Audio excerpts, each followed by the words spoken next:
کہتے جی ایک جانور جس کا نام گیدڑ ہے، پتہ نہیں کیا ہے، جس محلے میں آواز نکالے تو وہاں موت آتی ہے۔ یہ سب جاہلوں کے عقیدے ہیں، یہ ایسے عقیدے لوگوں نے گھڑے ہیں کہ جی مصلی اگر آپ نے نماز پڑھی ہے نا، جب فارغ ہو جاؤ تو اس کو لپیٹ دو۔ انہوں نے کہا جی کیوں؟ انہوں نے کہا شیطان نماز پڑھے گا، چلو پڑھنے دو اس کو۔ اگر شیطان نماز پڑھتا ہے تمہیں کیا تکلیف ہے؟ کہتے ہیں جی عصر اور مغرب کے درمیان میں گھر میں جھاڑو نہ دینا والا جھاڑو پھر جائے گا۔ سب باتیں، نہ کسی کی آواز سے کوئی مرتا ہے، نہ گیدڑ سے کوئی مرتا ہے، نہ کتے سے کوئی مرتا ہے۔ جب موت آنی ہے وہ آ جائے گی۔ نماز پڑھتے وقت کھولنے کے لیے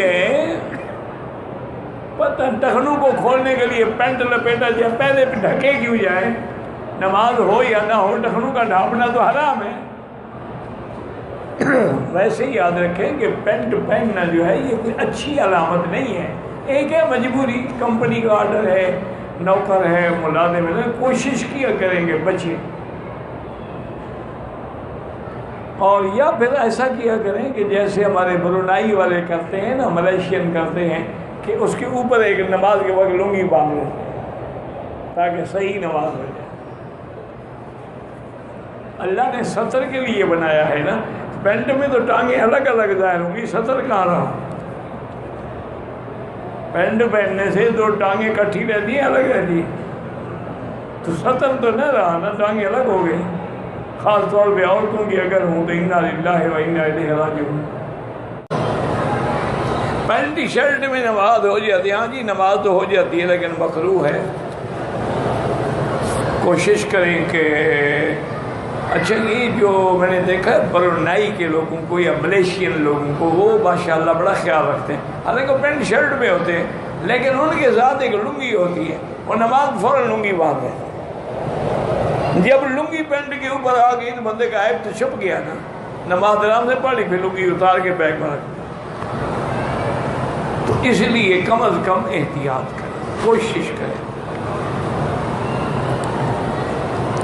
یار ایمان سے کہو بھلا یہ آپ کی عدالتوں میں کوئی ایڈوکیٹ، کوئی وکیل جو ہے وہ اپنے ڈریس میں، اپنے گاؤن کے بغیر جا سکتا ہے؟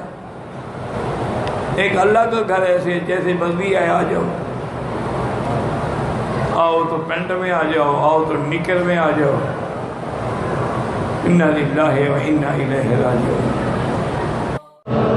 اپنی بیوی سے کتنی دور رہنا چاہیے؟ مطلب کیا مانا ہے ہمیں 2 میٹر 3 میٹر یا کتنی مدت دور رہنا چاہیے؟ بہرحال 6 مہینے سے زیادہ دور نہیں رہنا چاہیے۔ حضرت عمر رضی اللہ تعالیٰ نے اپنے تمام گورنرز کو یہ آرڈر جاری کیے تھے کہ جو فوجی جہاد میں ہیں ان کو 6 مہینے میں ایک دفعہ واپس گھر بھیجا کریں، اس کے بدلے میں اور فوجی وہاں چلتے ہیں، کیونکہ اس سے زیادہ آدمی جو ہے نا وہ گناہوں سے نہیں بچ سکتا۔ خود سیدنا امیر المومنین حضرت عمر رضی اللہ تعالیٰ عنہ نے اپنی بیٹی بی بی حفصہ سے جو حضور کی بیوی ہیں رضی اللہ عنہا سے پوچھا تھا، بیٹی ایک عورت بغیر مرد کے کتنی مدت تک صبر کر سکتی ہے کہ گناہ نہ کرے؟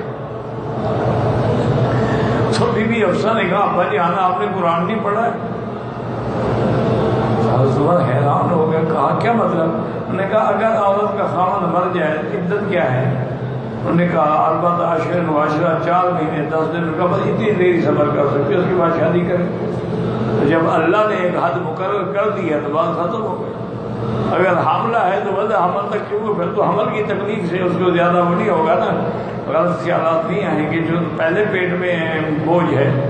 تو بہرحال تو اس لیے حضرت عمر نے پھر دونوں کو، ادھر حمل مدت تھی، ادھر 4 مہینے 10 دن تھے، ان نے درمیان میں اجتہاد کر کے 6 مہینے کا آرڈر کر دیا کہ ہر فوجی 6 مہینے سے زیادہ باہر نہ رہے۔ تو اگر آپ بھی کسی دوسرے ملک میں ہیں، یا 6 مہینے میں گھر چھٹی جائیں، یا ایک دفعہ اپنی بیوی کو عمرے پہ منگوا دیا، ایک دفعہ خود چلے گئے۔ انسان ہے نا جی، آج کل کے دور میں اور خاص طور پہ جب سے یہ ٹیلی ویژن اور ڈش اور کیبل کی لعنت آئی ہے نا، اب تو شاید اللہ جس کو بچائے وہ بچے، میں تو نہیں مانتا، سیدھی بات۔ ایسے لوگ ہوں گے جو بچے ہوئے ہیں، اللہ ان کو محفوظ رکھے، یا جنہوں نے اس دور میں بھی اپنے گھر میں یہ چیزیں نہیں آنے دی اور اپنے گھر والوں پہ، بچوں پہ، بچیوں پہ، اولادوں پہ نظر ہے۔ دیکھو نا جی، جب ایک آپ کے سامنے ایک لڑکی سوئمنگ پول میں نہا رہی ہو یا سن باتھ لے رہی ہو سمندر کے کنارے پہ، تو آپ فرشتے ہیں؟ کیسے آپ برداشت کر سکتے؟ یا وہ لڑکی فرشتہ ہے کہ ایک مرد سوئمنگ کر رہا ہے اور بڑا اس کا کثرتی بدن ہے، سڈول بدن ہے، اور وہ دیکھ رہی ہے اور وہ صرف ایک جاگیے میں کھڑا ہے۔ تو یہ بہت بڑا عذاب ہے۔ علاج کیا ہے؟ توبوا الی اللہ، اللہ کی طرف لوٹو، حضور پاک کی سنت پر آؤ اور گھر پہ نظر رکھو۔ خاص طور پہ جو بچیاں کالجوں میں، یونیورسٹیوں میں جاتی ہیں، ماں باپ تو خوش ہے نا کہ بیٹی کلاس لے رہی ہو، پتہ نہیں کس سے کلاس لے رہی ہے۔ اس کا آسان حل میں آپ کو بتاؤں، اگر ہمت ہو، غیرت ہو، رات جب گھر جاؤ نا، اپنی بچی کے بھی، بچوں کے بھی موبائل لے لو، ان میں صرف پیغام پڑھ لو، انشاءاللہ تمہیں پتہ لگ جائے کہ پانی کہاں تک پہنچ گیا ہے، گردن تک آ گیا ہے یا ڈوب گئی ہے۔ ایک سیکنڈ کی بات ہے۔ آج کل تو چور ان کے ہاتھ میں ہے، مخبر بھی ہاتھ میں ہے، چور بھی ہاتھ میں ہے، دلال بھی ہاتھ میں ہے، صرف ٹیلی فون پکڑ لو اور میسج پڑھ لو۔ پہلے تو مر جائے گا، نہیں دے گی ٹیلی فون آپ کو۔ کیوں؟ اللہ نے دو ہی تو وعدے لیے ہیں، پورے قرآن پہ نظر ڈالا کرو۔ خدا کے لیے میری درخواست ہے کہ 24 گھنٹے میں صرف آدھا گھنٹہ تو اللہ کے قرآن کو دو۔ میری ریکویسٹ ہے، درخواست ہے، التجا ہے۔ پڑھے ہوئے نہیں ہو، کسی پڑھے ہوئے کے پاس بیٹھ جاؤ، کسی عالم کے پاس بیٹھ جاؤ، درس قرآن میں بیٹھ جاؤ، خود کھول کے پڑھتے رہو۔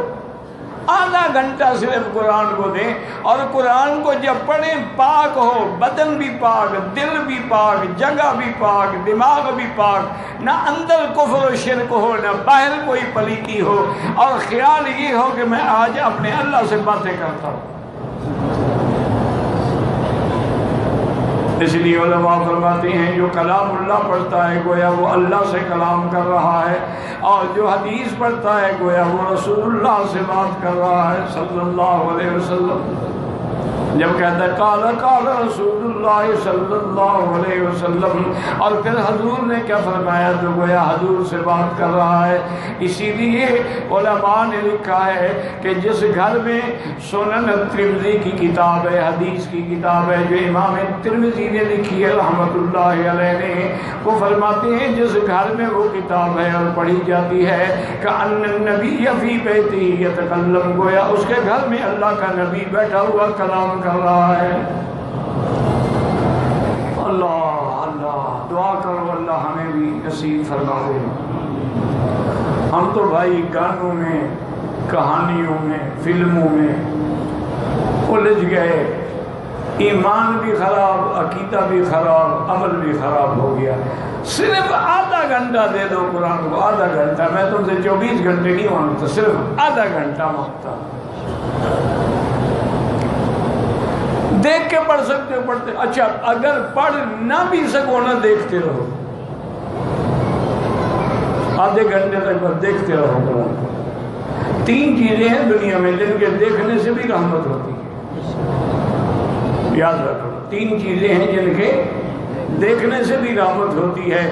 اللہ کے کعبے پہ نظر ڈالو تو رحمت ہوتی ہے، قرآن پہ نظر ڈالو تو رحمت ہوتی ہے، اپنے والد والدہ کے چہرے پہ ادب سے نظر ڈالو تو رحمت ہوتی ہے۔ تو جب رحمت ہوگی تو رحمت کے اثرات تو ہوں گے۔ اب بارش اللہ کی رحمت ہے، جب برستی ہے تو اس کے اثرات ہوتے ہیں کہ نہیں ہوتے؟ تو قرآن جب رحمت ہے اور رحمت للمومنین ہے، شفاء للمومنین ہے، ہدی للمومنین ہے، تو اس کا اثرات کیسے نہیں ہوں گے؟ بس آدھا گھنٹہ صرف قرآن کو دے دیں، اور جو میرے پڑھے لکھے بھائی ہیں وہ ترجمے کے ساتھ پڑھیں، اور پھر قرآن کے پیغام پہ غور کریں کہ قرآن اللہ نے کیوں اتارا حضور پر. اسی لیے ایمان سے کہیں قرآن آیا تھا کہ ہم اس سے صفحات کھول کے فال نکالیں. قرآن اسی لیے آیا تھا اگر مر جائے تو ہیلا اسقاط کریں. قرآن اسی لیے آیا تھا کہ مردوں کو پڑھ پڑھ کے بخشا کریں. قرآن اسی لیے آیا تھا کہ ہم تعویذ لکھ کے لوگوں کو دیا کریں. قرآن تو حاکم ہے، قرآن تو ہادی بن کے آیا ہے. یہ تو وہ کتاب ہے ھدی للمتقین ہے، یہ تو وہ کتاب ہے وَأَنِحْكُمْ بِمَا أَنزَلَ اللَّهُ، میرا بھائی اسی کے ساتھ فیصلہ کر. اور یہ تو وہ کتاب ہے کہ مَن لَّمْ يَحْكُمْ بِمَا أَنزَلَ اللَّهُ فَأُولَٰئِكَ هُمُ الْكَافِرُونَ، جو اللہ کے قرآن کے مطابق فیصلہ نہ کرے وہ تو کافر ہیں. تو اس پہ غور کریں. صرف آدھا گھنٹہ دے دیں اور 6 مہینے کے بعد انشاءاللہ مجھے لکھیں کہ کیا برکات و ثمرات ہیں، کیا فائدہ ہوا ہے، کوئی زندگی میں انقلاب آیا ہے، کوئی تبدیلی آئی ہے کہ نہیں آئی ہے.